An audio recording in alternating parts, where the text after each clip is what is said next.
I'm Lynn Fairley. This is Journey Wade-Hak, my trusty, well, you didn't want to be called a co-anchor, so you are my trusty. Usually, let's just say I'm your camera guy, and now So much more than that. we have to rise above the occasion, to the occasion with pandemic and everything now, and I get to be in front of the camera too, which is fun. With a bright red, awesome bow tie, mind you, and thank you for that. Oh, thank you. I'm trying to keep up with the aesthetic Lynn Fairley is so known for maintaining. So. This is the rose wall, similar to the rose garden, but a lot better. And this is where we're going to produce a handful of short videos for you in lieu of our regular red carpet. I would say those are really spectacular moments, those red carpet moments. And this is what we missed the most as we were watching the virtual interview between Leonard Maltin and Bill Murray. Surprise guest, Sofia Coppola and her brother Roman as well, appeared in the wonderful interview. It's probably online now. I would imagine, try finding it on www.SBIFF, that's Santa Barbara International Film Festival.com. That's probably where you're going to find them all. This week we're going to see quite a few celebrities that are up for and have already won several awards. Bill Murray, however, he is has been gifted the Santa Barbara International Film Festival coveted Leonard Maltin Lifetime Achievement Masters Award. And it was really a great interview in the sense that we got to peer into his home, one of many. I imagine. Yeah. And this one looks like it might be the one in Florida, unless he was in Honduras, and more on that later. Yeah.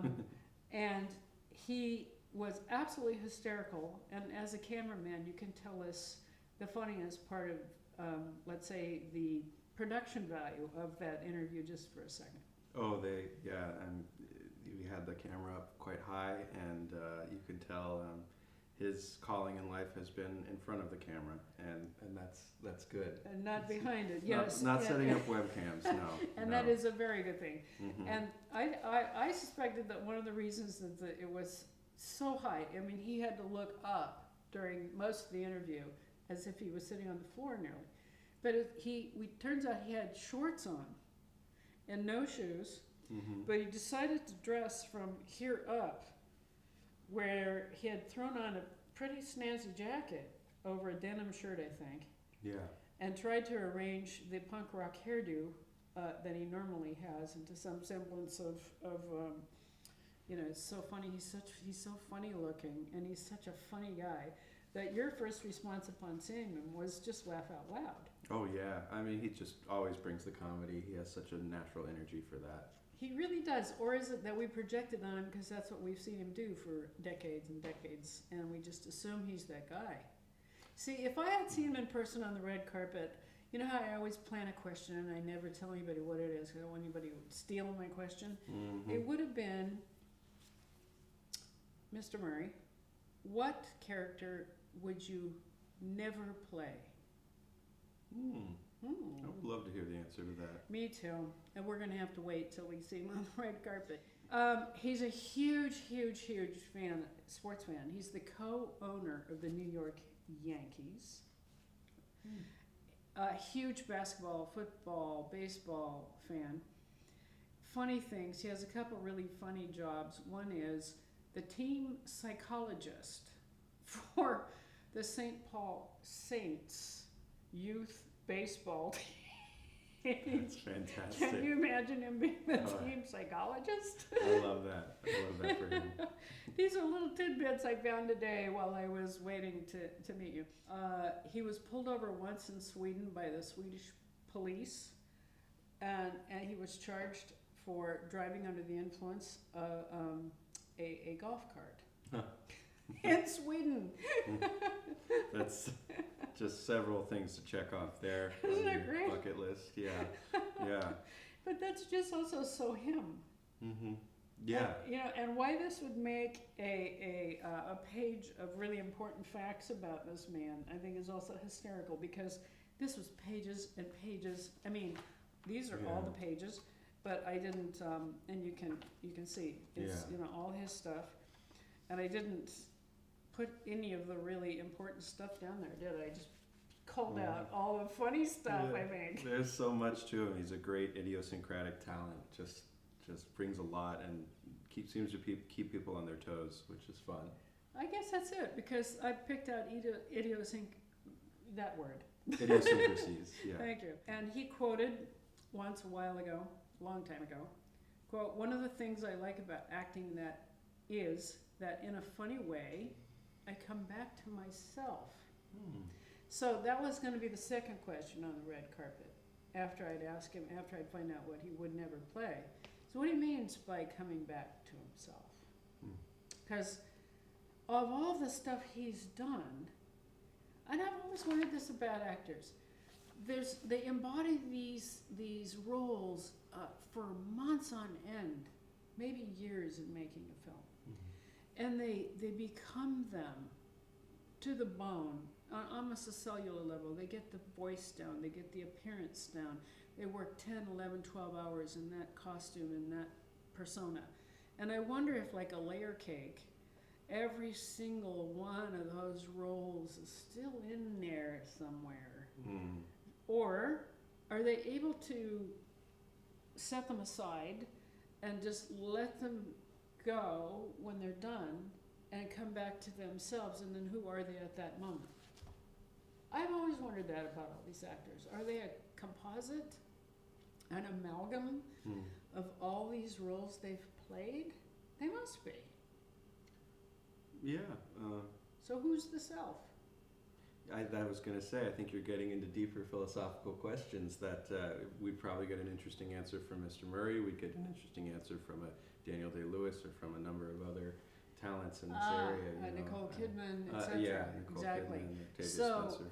if you have comments for this video that's not supposed to go very long on philosophical, I just almost went on a detour there, please add them to the bottom. He said, he was asked when did he know he wanted to be an actor. And I think that's asked a lot of all these actors. It's a very common question that we hear. When did you know you wanted to be a cameraman or in this business? By the way, he's very good at what he does. Sweet. I imagine for most people they fall in love with stories because they connect with them on a human level, and then at some point something clicks where they think, oh, I could do that, or I might as well do that. So. Yeah, that was kind of his answer, wasn't it? Yeah. Yeah. I can't recall it verbatim, but I imagine. Yeah. He said that when there's friction, he was talking about Tootsie, the movie Tootsie, and Dustin Hoffman and the director were clashing constantly on the set. I believe it was his co-star. His co-star, that's whose right. name escapes me, yeah. I can't think of it, but the point is not that so much as what Bill Murray said about it, because he didn't turn up into the movie until later as the Tootsie's roommate. And noticed that the crew, and these are New Yorkers who are, usually really pretty good with everything, were hiding. And he had to sort of bring them back in and bring some cohesiveness to the film.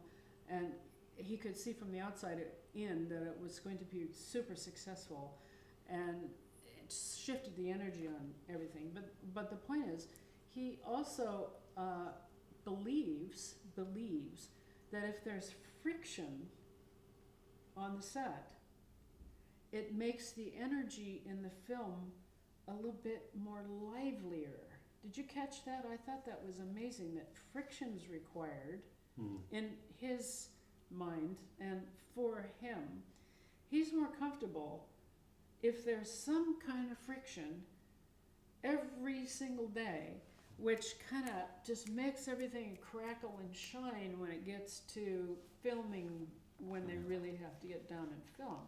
Yeah. I thought that was an interesting point. I agree. I think he used the word alive. It helps Alive. keep things alive. Came alive because of exactly right, because of the friction. and that if you don't have the crew, if the crew isn't in there with you and they're hiding over in the corner, you really have nothing. And I thought that was a great compliment as an actor to a crew in general. You really rarely hear about they talk about the co-actors or the directors or whomever, but you rarely hear them talk about how critical the crew is. And I thought that was also very important. One of those behind the scenes kind of things. Yeah, the crew definitely, the energy that people create in a room, even if they're not on camera. I think we see this in our family gatherings. We see it in other kinds of films. People can give off a contagious energy sometimes, and facilitating that for a project is important to do that intentionally. Wow, that's awesome. See, that's and he's uncomfortable doing this, and without him, wow. Okay, thank you very much. The other thing he said about that movie, Tootsie, which I thought was really brilliant because I never thought it before. The movie was about women's rights made by men. I mean, that's brilliant. When was that? 83, 84, somewhere back in there. And we do think about it. It was completely written by, produced by, acted by men, and it was all about women's rights. I think that was a brilliant statement. It just hit me like wow. I hadn't thought of that before. Yeah, I'm glad that one landed. Yeah, and I'm going to see that again. I'm going to see Tootsie again. Then he talks a lot about Ghostbusters, and he says it's the script. Really, when you get a script, it's always very two-dimensional, and until you physically walk it, talk it, or in the moment with the script, and then the special effects, particularly with Ghostbusters, become a part of it. Does it crystallize and become more of a three-dimensional scene? So I thought that was an interesting point because he really, this is Bill Murray talking. He without an agent, without as we mentioned before, anybody coaching him or convincing him you've got to do this, that, or other thing. He cherry picks his projects, he says, based on how well written it is. So the script is key to him, but here he knows that, okay, the script looks good, it's two-dimensional, but till I get in there and I do the walk and walk the talk, there's nothing going on. So that's why I believe that's part of why he doesn't really need an agent or a manager, and never did, because he had this sense of what's well written and what's not so well written. And granted, he did pass up some really, really great movies. Doesn't seem to regret that much, though. Yeah, it doesn't seem like it, and I think a lot of actors choose based on connecting with the story, and you can tell sometimes certain actors maybe have better taste than others, but as an individual they get to maybe sleep better at night feeling like they were doing things that they were authentically interested in each time. And he's claimed Groundhog's Day for that reason. Yeah, that was funny. Every year. Yeah. Yeah. And then, of course, the Ghostbusters, they go on and talked about that today in the interview, being a pop culture phenom. Absolutely. And that they're making yet another one. They've already shot it, actually. And it's similar, Bill Murray said it's similar to the first one, which everyone loves. And the trailer's out, but I think the movie's coming out August or September of this year. It looks like we're going to be in the theaters. Here in LA, we're in the orange, whatever that means to you out there in the middle of, Quebec, Montreal, that area. If you're watching there, the orange tier has to do with the COVID and freeing up some of our time and our social life. We can go back to the theaters now, but only at 50% capacity. Yeah. So maybe by then, we'll be able to go to the theater and actually see that Ghostbusters movie. That would be fun. Wouldn't it ever? Yeah. And in the meantime, the Santa Barbara Film Festival is offering its catalog for this year to view online and stream, correct? Absolutely. Mhm. Not only that, oh my gosh, it's remarkable what they've done. There's 80 films from all over the world, and they have everything from shorts to anime to documentaries to, gosh, everything. And they're really spectacular movies, hand-picked, and they work on this year after year after year. They work all year long, but what they've done this year is pretty monumental. They've erected 2 jumbo, and I mean jumbo, did I mention jumbo? Screens at Santa Barbara City College that are just massive. And it's free, and it's first come, first serve. It's drive-in. If you remember drive-ins, were there drive-ins when you were a kid? Not commonly, but they existed ever Do since. you know what they a started. drive-in is? Yes. Okay. Yes. This is one of the reasons I like to speak with Journey, is because we bridge a giant gap. I'm on the geezer end of the generation, and he's the young stud of the generational project. I still have the pacifiers in my car in case I need them. That's right. That's right. And it's past his bedtime. That's right. So anyhow, you can go to the Santa Barbara City College, but look online. They've also published it in all the newspapers. There really are still newspapers. And online, there's the whole lineup of what movies are when that you can go see in your car on the jumbo screen, and or stream anytime you want, 24/7. Just pick and choose whatever film you want on the Santa Barbara International Film Festival website. What else besides Santa Barbara International Film Festival? Yeah, that's it. Check us out on Instagram, Lynn Fairley Media, and subscribe to our channel if you're watching there on YouTube. Thank you so much for tuning in. Thank you, Journey Wade-Hak. All Cheers. right.